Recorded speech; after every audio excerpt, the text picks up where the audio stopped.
Էներգետիկ համակարգի համար $52 միլիոն վարկ վերցնելու ծրագիրը, որը խորհրդարան է բերվել արտահերթ կարգով, այսօր ազգային ժողովում քննադատության արժանացավ։ Պարզվեց, որ վարկը հետագայում էլեկտրաէներգիայի սակագնի բարձրացման պատճառ է դառնալու։ Կառավարության ներկայացուցիչ էներգետիկայի փոխնախարար Արեգ Գալստյանը հայտարարեց, որ այդ գումարով բարձրավոլտ էլեկտրական ցանցերի եւ Երևանի ջերմոէլեկտրոկայանի համար ենթակայաններ են վերակառուցելու, մեքենաներ ու սարքավորումներ են Ուրիշ ճանապարհ ուղղակի ես չեմ տեսնում եւ դա շատ ողջամիտ է եւ ճիշտ է, երբ որ վերցնում եք երկարատև փողեր եւ էժան փողեր այդ ծրագրերը իրականացնելու համար։ ՀԱԿ պատգամավոր Արամ Մանուկյանին սա զայրացրեց, ասաց, որ փաստորեն չնայած այն բանին, որ հասարակությունը փողոց է դուրս եկել, պայքարում է թանկացման դեմ, ոչինչ չի փոխվում։ Ամեն ինչ նույն կերպ շարունակվում է, իսկ սպառողի ձայնը չի լսվում։ Հայտարարեց, որ չի հավատում, թե այդ վարկերը արդյունավետ են օգտագործվում, քանի որ կա Հայաստանի էլեկտրական ցանցերի օրինակը։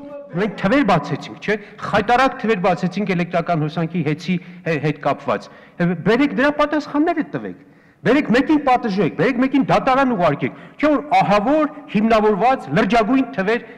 երևույթներ բացահայտվեցին։ Դրանով չենք զբաղվում, Աչք ենք փակում, բերում ենք հաջորդ վարկերը։ Ես հավատամ, որ հաջորդ վարկերը արդյունավետ են լինելու։ Ոչ, որովհետև դուք նախորդ վարկերի արդյունավետությունը չեք ապացուցում։ Դաշնակցությունից Արծվիկ Մինասյանն էլ հետաքրքրվեց, արդյոք հանրային ծառայությունների կարգավորող հանձնաժողովը տեղյակ է այս վարկային համաձայնագրի մասին եւ եզրակացություն տվել է։ Փոխնախարար Արեգ Գալստյանի պատասխանը դրական էր։ Մինասյանը նաեւ հետաքրքրվեց, թե ինչ ազդեցություն է ունենալու այս վարկը էլեկտրաէներգիայի սակագնի վրա։ Չեմ կարող ասել, ես ունեմ թվերը, հենց պահին մոտս չկա, բայց կարող եմ ասել,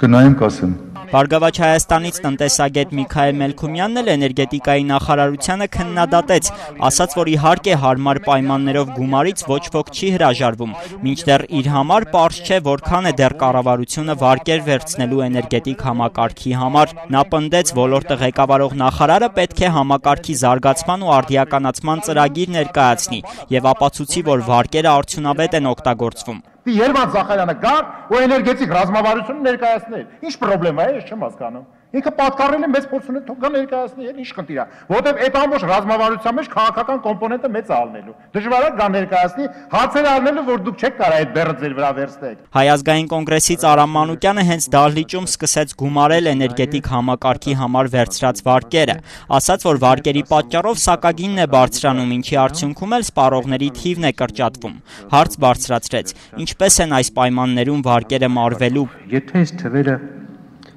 գումարում ենք, մոտավորապես ստացվում է էներգետիկ համակարգում, կներեք, մի քիչ կարող է ճշգրիտ չլինի թիվը, բայց մոտենում է $1 միլիարդ պարտավորություններին։ Սա համեստ ասեմ,